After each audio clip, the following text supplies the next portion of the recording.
प्रधानमंत्री नरेंद्र मोदी ने दिल्ली में आदि महोत्सव का किया शुभारंभ। कहा कि भारत के आदिवासी समुदायों की पारंपरिक जीवन शैली पर्यावरण को लेकर पूरी दुनिया को देती है सीख। जनजातीय कल्याण के लिए 2014 के बाद से उठाए गए हैं कई कदम।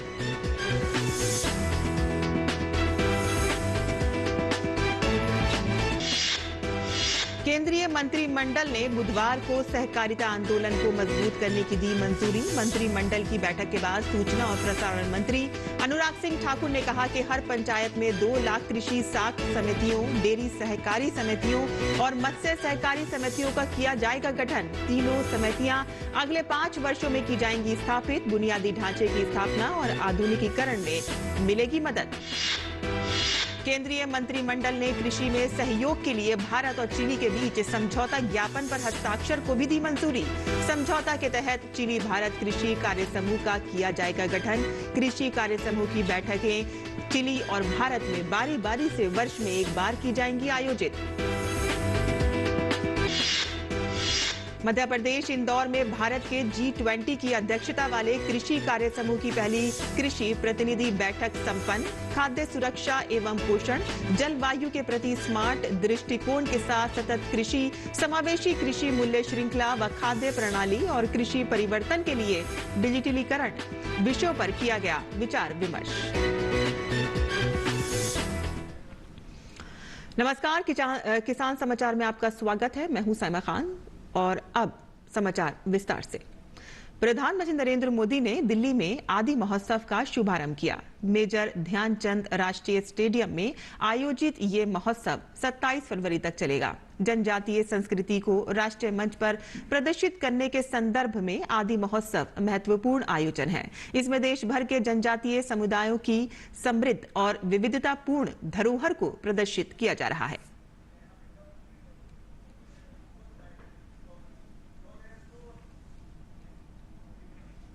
पीएम मोदी ने शुभारंभ समारोह के अवसर पर कहा कि वहां पे लगे स्टॉलों का निरीक्षण भी किया। प्रधानमंत्री ने प्रदर्शित सामग्री को देखा और उसके बारे में जानकारी हासिल की। आदि महोत्सव में 200 से अधिक स्टॉल लगाए गए हैं। महोत्सव में लगभग 1000 जनजातीय शिल्पकार हिस्सा ले रहे हैं। आदि महोत्सव प्रदर्शनी में हस्तशिल्प, हथकरघा, मिट्टी के पात्र बनाने की कला और आभूषण कला प्रमुख आकर्षण है। महोत्सव में जनजातीय संस्कृति, शिल्प, खान-पान, वाणिज्य और पारंपरिक कला का नजारा भी किया जा सकता है।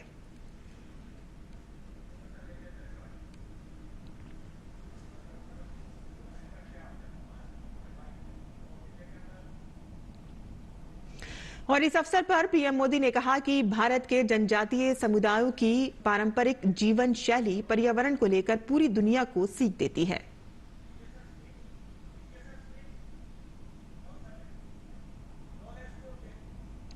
आज भारत पूरी दुनिया के बड़े बड़े मंचों पर जाता है तो आदिवासी परंपरा को अपनी विरासत और गौरव के रूप में प्रस्तुत करता है।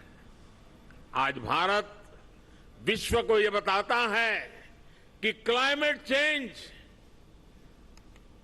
ग्लोबल वार्मिंग, ऐसे जो ग्लोबल चैलेंजेस है ना, अगर उसका समाधान आपको चाहिए, आइए मेरे आदिवासी परंपराओं की जीवन शैली देख लीजिए, आपको रास्ता मिल जाएगा। पीएम मोदी ने कहा कि जनजातीय कल्याण के लिए 2014 के बाद से कई बड़े कदम उठाए गए हैं। उन्होंने कहा कि विकास की व्यापक पहल का सकारात्मक असर साफ देखा जा सकता है। आधुनिक कनेक्टिविटी बढ़ने से पर्यटन और आय के अवसर भी बढ़ रहे हैं। देश के हजारों गांव जो कभी वामपंथी उग्रवाद से प्रभावित थे, उन्हें अब 4G कनेक्टिविटी से जोड़ा जा रहा है।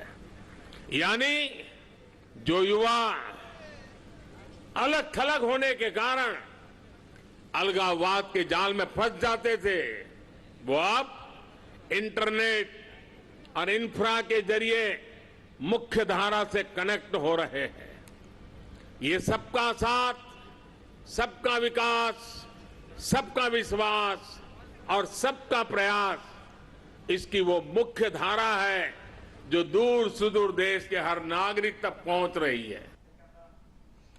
प्रधानमंत्री नरेंद्र मोदी ने अपने संबोधन में आदि महोत्सव के महत्व को रेखांकित किया। प्रधानमंत्री ने कहा कि आदि महोत्सव विविधता में एकता के भारत के सामर्थ्य को नई ऊंचाई दे रहा है।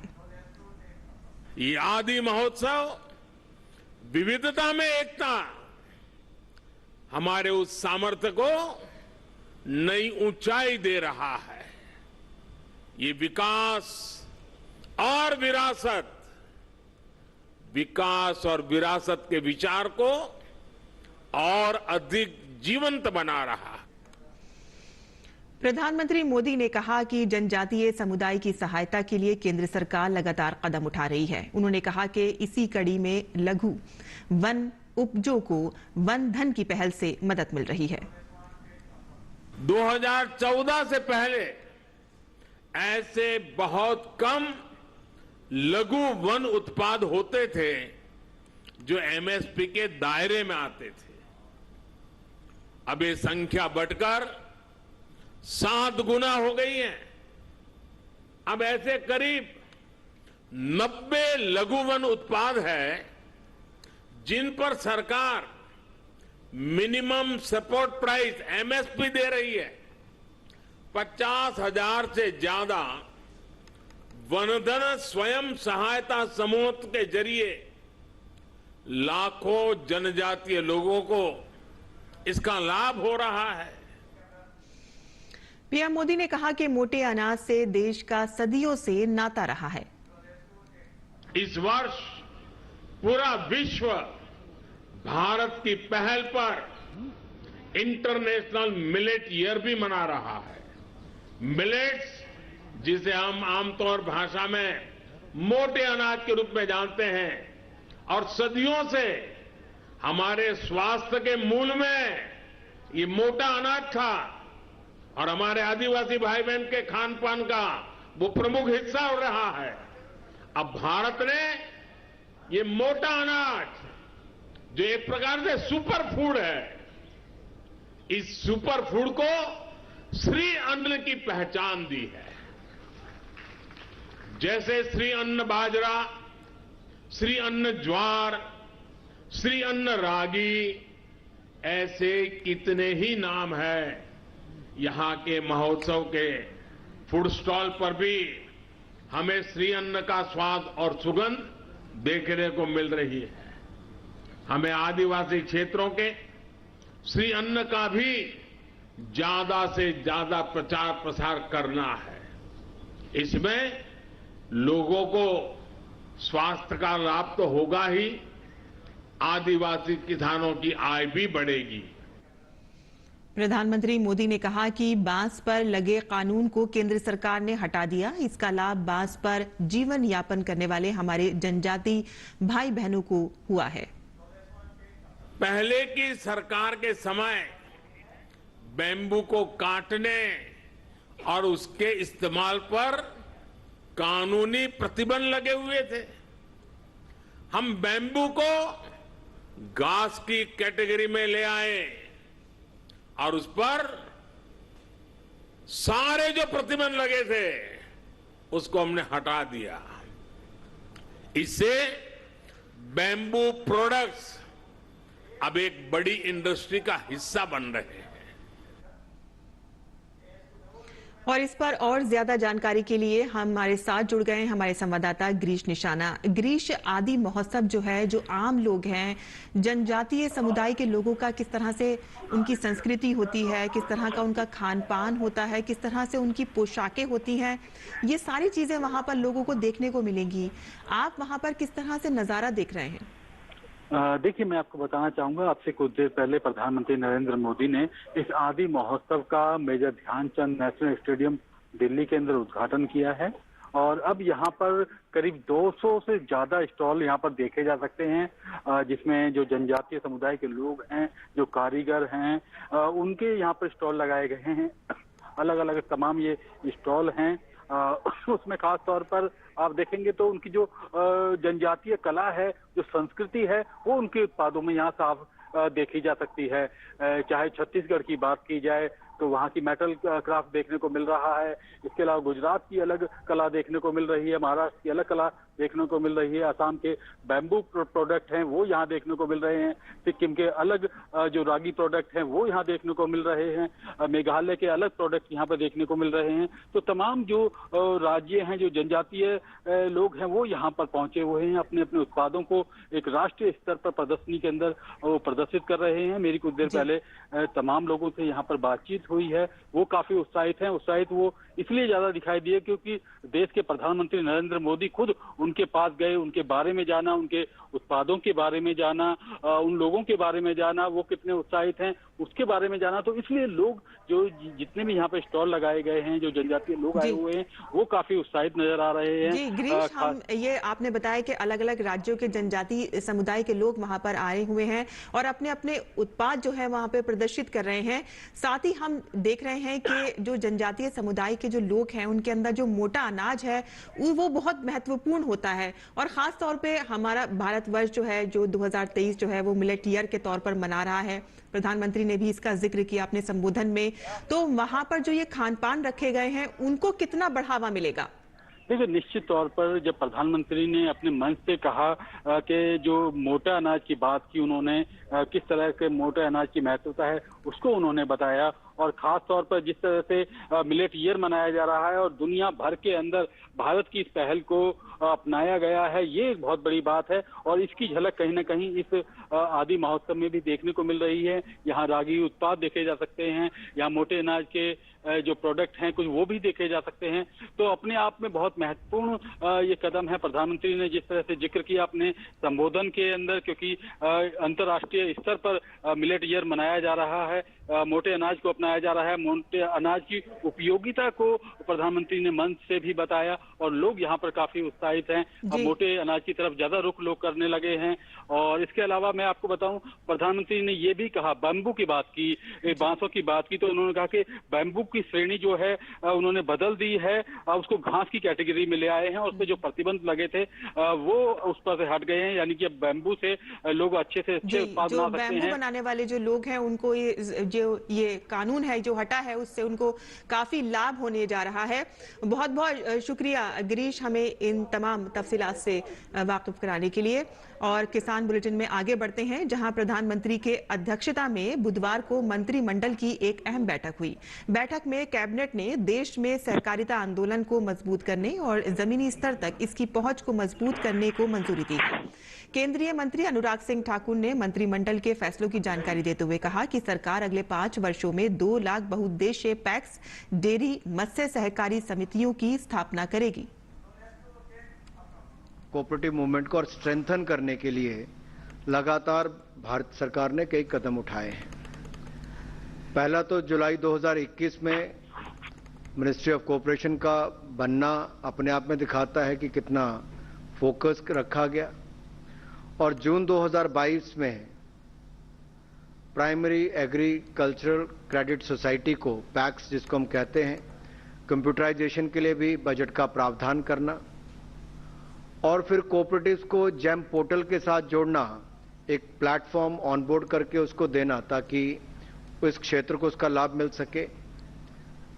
और यही नहीं, किसानों को एक सिंगल ब्रांड के अंतर्गत सर्टिफाइड बीज उपलब्ध करवाने की बात हो या फिर उनके द्वारा उत्पादित ऑर्गेनिक प्रोडक्ट्स की मार्केटिंग हो।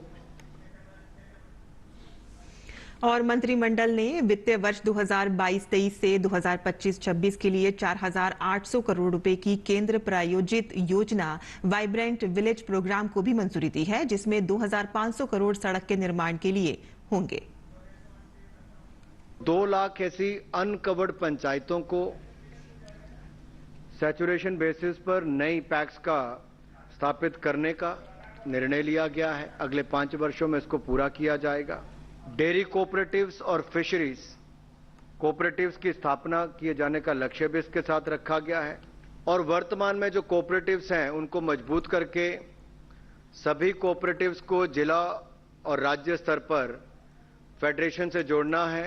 कोऑपरेटिव्स, डेयरी और फिशरीज की विभिन्न योजनाओं का लाभ उठा सकें, इसके लिए होल ऑफ गवर्नमेंट अप्रोच के अंतर्गत इन योजनाओं का कन्वर्जेंस सुनिश्चित किया जाएगा।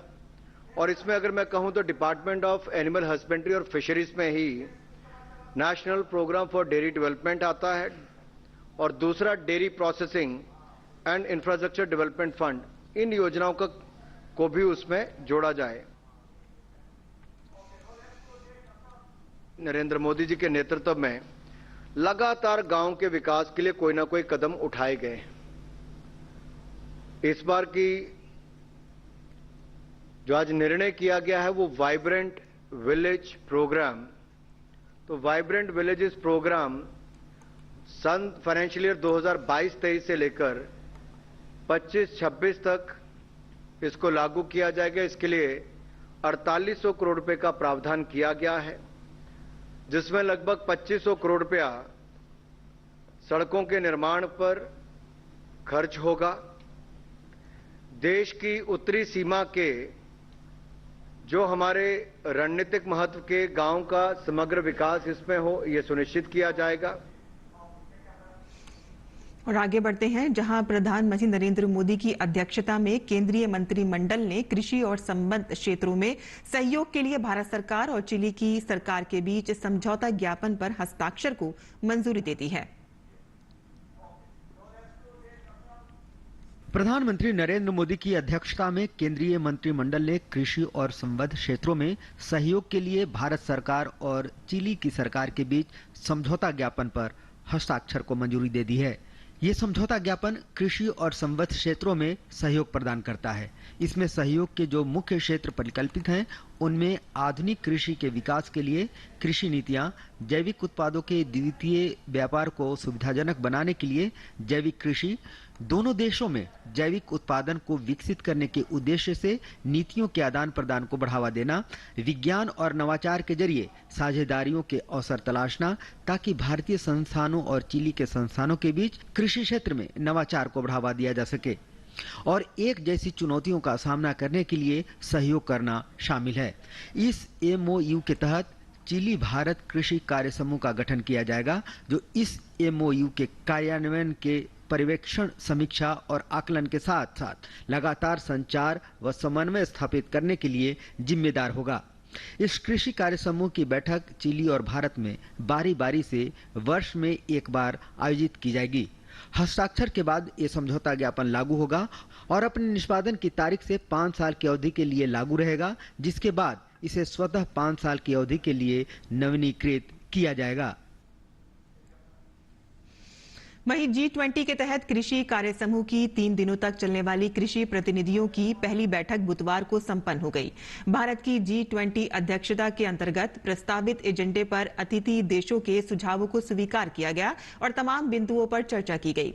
कार्यक्रम का अंतिम दिन, जिसमें 4 विषयों पर विचार विमर्श किया गया, खाद्य सुरक्षा एवं पोषण, जलवायु के प्रति स्मार्ट दृष्टिकोण के साथ सतत कृषि, समावेशी कृषि मूल्य श्रृंखला व खाद्य प्रणाली और कृषि परिवर्तन के लिए डिजिटलीकरण, प्रत्येक विषय आधारित तकनीकी सत्र के दौरान विचारों, सुझावों और टिप्पणियों के बौद्धिक रूप से समृद्ध आदान प्रदान को शामिल करते हुए एक ओपन हाउस चर्चा हुई। व्यवहारिक प्रस्तुतियों ने छोटे किसानों पर विशेष जोर देने के साथ ही कृषि परिवर्तन और कृषि में डिजिटलीकरण के महत्व का मार्ग प्रशस्त किया।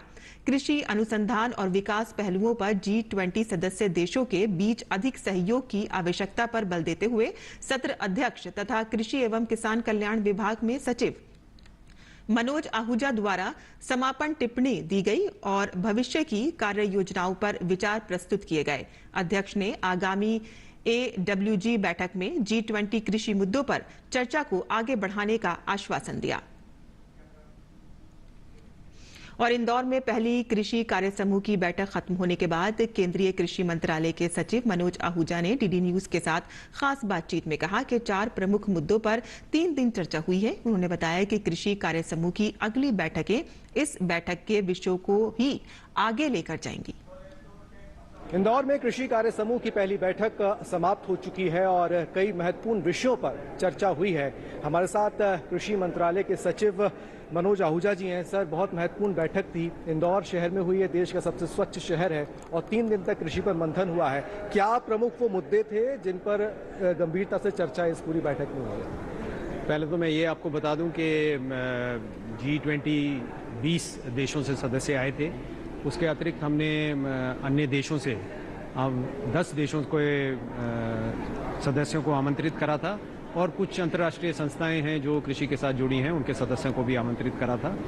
इंदौर में जो हुई है, जैसे आपने कहा है, सबसे भारत का स्वच्छ शहर है, जिसमें पहली बैठक आयोजित करी गई। इसके बाद एक बैठक चंडीगढ़ में होगी और एक हैदराबाद में होगी जो मंत्री स्तर पे होगी, और वहाँ पे एक कम्युनिके दिया जाता है। तो जो प्रमुख मुद्दे जो इसमें करे गए, भारत की प्रेसिडेंसी है और इसमें जो 4 मुद्दों पे हमने जोर दिया है। पहला तो है जिसको हम कहते हैं खाद्य सुरक्षा और पोषण, तो उसके ऊपर हुई। दूसरा जो मुद्दा था वो जो क्लाइमेट चेंज हो रहा है और उससे कृषि के ऊपर क्या प्रभाव पड़ रहा है और इसको कैसे कम करा जाए और किसान को मदद करी जाए कि उसकी प्रोडक्टिविटी, उत्पादकता भी रहे और उसकी कृषि भी सतत होए, उसके ऊपर चर्चा हुई। तीसरा अहम मुद्दा है जो हम कह रहे हैं उत्पादन के ऊपर जो अभी हमारा फोकस है, उससे हटके एक वैल्यू चेन, जैसे कहते हैं खेत से लेकर खाउटी तक, उसके ऊपर दृष्टि दिया जाए और उसको पूरा समझें, ना केवल उत्पादन को अलग लें। और चौथी जो बात हुई वो डिजिटल कृषि के ऊपर, और आपको पता है माननीय वित्त मंत्री ने इस बजट में भी इस तरह की घोषणा करी थी और इसमें भारत का उदाहरण जो एक पब्लिक डिजिटल इंफ्रास्ट्रक्चर है उसके विषय में भी हमने जो सदस्य देश से उनके सामने रखे। इसी तरह जो 20 देश हैं, G20 समूह के सदस्य हैं, उन्होंने भी उनके देश में क्या पहल हो रही है इन मुद्दों पे, इन विषयों पे, उनका मत क्या है, वो उन्होंने भी रखा। और ये सारे सुझाव के ऊपर जो 2-3 दिन मंथन हुआ है, इसको आगे की बैठक में हम उसी अनुसार लेके जाएंगे। सर, 2023 अंतर्राष्ट्रीय मिलेट ईयर घोषित हुआ है भारत के प्रयासों से ही, और जितनी भी कार्य समूह की बैठकें पूरे देश भर में चल रही, वहाँ मिलेट्स का एक कॉर्नर होता है या मिलेट्स से बने उत्पाद खिलाए जा रहे हैं, लेकिन निगाहें एक एग्रीकल्चर वर्किंग ग्रुप पर थी कि यहाँ पर किस तरीके की चीज़ें होंगी। मिलेट्स को लेकर जो भारत चाहता है पूरी दुनिया भर में जिस तरीके से मोटे अनाज को प्रमोट किया जाए, क्या रिस्पॉन्स इस बैठक में उस ओर देखने को मिला? आपने ठीक कहा, मिलेट्स को जो हम श्री अन्न कहते हैं, इस बैठक के दौरान भी जो दिया गया है, एक तरह से गिफ्ट हमने जो दिया है सदस्यों को, वो भी मिलेट्स का दिया गया है। साथ में खाद्य जो दिन को दिया गया है उसमें भी मिलेट्स रखे गए हैं। बैठक में जो चर्चा हुई है, हमने इसको 2 थीम के साथ जोड़ा। एक जो हम क्लाइमेट चेंज के बारे में बात कर रहे हैं, जैसे कि मैंने कहा, ये बड़ा एक इसका कार्बन फुटप्रिंट बहुत लो है, क्लाइमेट फ्रेंडली क्रॉप है, तो ये मिलेट की चर्चा उधर हुई। और फूड सिक्योरिटी के ऊपर भी, उसमें भी मिलेट की चर्चा हुई।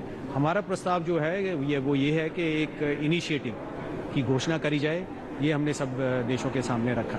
सर, अगली कुछ बैठकों की अगर बात की जाए तो उसकी रूपरेखा किस तरीके से हो सकती है? क्या कुछ विषय तय हो पाए कि किन मुद्दों पर अगली बैठकों में चर्चा होगी? मुद्दे तो यही 4 जो मुद्दे मैंने आपको बताया है, इन्हीं मुद्दों पे चर्चा होगी, बट इसका क्या रूप लेगा और फाइनल कम्युनिके में क्या निकलेगा, इसी के ऊपर चर्चा होती है। बहुत बहुत धन्यवाद सर, दूरदर्शन न्यूज़ से बातचीत के लिए। हमारे साथ सचिव थे कृषि मंत्रालय के, जो बता रहे थे कि बहुत महत्वपूर्ण ये बैठक कृषि क्षेत्र की रही है और 4 प्रमुख मुद्दों पर ये चर्चा हुई है और उम्मीद है G20 देशों के लिए तमाम 4 प्रमुख मुद्दे बहुत महत्वपूर्ण थे और आने वाले समय में जो बैठकें होंगी वो भी इसी को और आगे लेकर जाएंगी। मैं प्रद्युम्न दुबे के साथ आदित्य श्रीवास्तव, DD न्यूज़, इंदौर। और किसान समाचार में अब बात करते हैं मंडी भाव की और देखते हैं कि क्या रहा देश भर की मंडियों का भाव। फिलहाल कृषि उपज मंडियों में धान की आवक सामान्य बनी हुई है। बुधवार को ज्यादातर मंडियों में धान के सौदे बिना किसी फेरबदल के साथ हुए। वहीं कुछ मंडियों में धान के भाव में मामूली बदलाव के साथ कारोबार हुआ। भाव पर नजर डालें तो एग मार्कनेट के मुताबिक धान का कटोरा कहे जाने वाले राज्य छत्तीसगढ़ की लखनपुरी मंडी में 14 फरवरी को धान का भाव रहा 1900 रुपए। 15 फरवरी को इसके भाव में कोई बदलाव देखने को नहीं मिला और भाव 1900 रुपए पर बरकरार रहा। वहीं उत्तर प्रदेश की सहारनपुर मंडी में भी धान की खरीद फरोख्त बिना किसी फेरबदल के साथ हुई। यहाँ दोनों दिन यानी 14 और 15 फरवरी को धान का भाव 2040 रुपए पर टिका रहा, जबकि राज्य की ही लखीमपुर मंडी में इस दौरान धान के सौदों में नरमी के साथ कारोबार हुआ। यहाँ 14 फरवरी को धान का भाव 1920 रुपए था। 15 फरवरी को इसके सौदे 10 रुपए लुढ़क कर 1910 रुपए पर हुए। हालांकि राजस्थान की कोटा मंडी में बुधवार को धान का कारोबार 4000 रुपए प्रति क्विंटल पर हुआ। चालू रबी सीजन में धान की बुआई बीते साल से आगे चल रही है। कृषि मंत्रालय की ओर से साल 2022-23 के लिए जारी ताजा आंकड़ों के अनुसार 3 फरवरी तक रबी धान की बुआई 46,25,000 हेक्टेयर में हो चुकी है। जबकि बीते साल इस दौरान बुआई का क्षेत्रफल 35,05,000 हेक्टेयर रहा था। यानी इस साल रबी धान की बुआई बीते साल के मुकाबले 11,20,000 हेक्टेयर आगे है।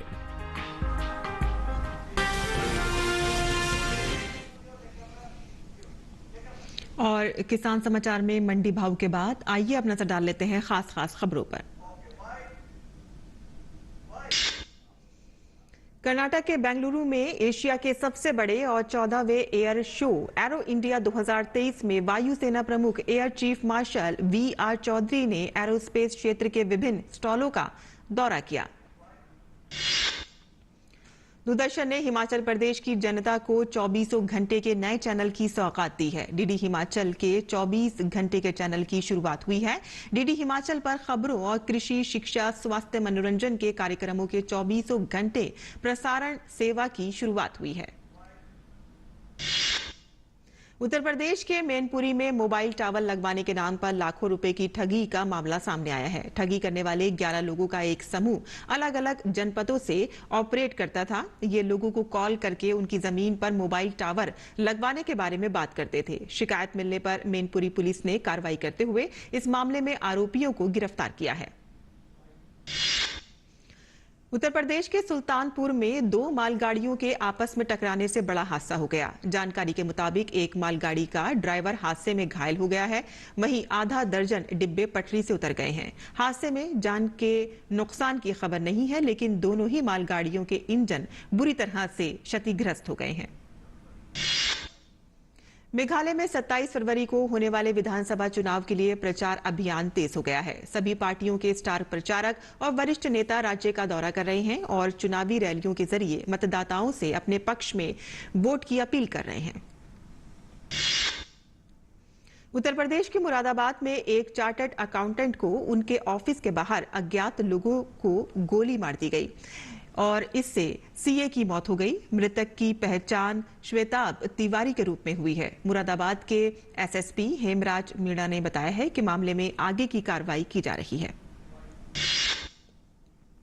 जम्मू कश्मीर में सेना ने अग्निवीर योजना के अंतर्गत भर्ती के लिए ऑनलाइन रजिस्ट्रेशन शुरू कर दिया है। रजिस्ट्रेशन 15 मार्च तक कराया जा सकता है। जम्मू संभाग के उधमपुर, राजौरी, पुंछ, रियासी, रामबन, डोडा, किश्तवाड़, जम्मू, सांबा और कठुआ जिलों के उम्मीदवारों से आवेदन आमंत्रित किए गए हैं।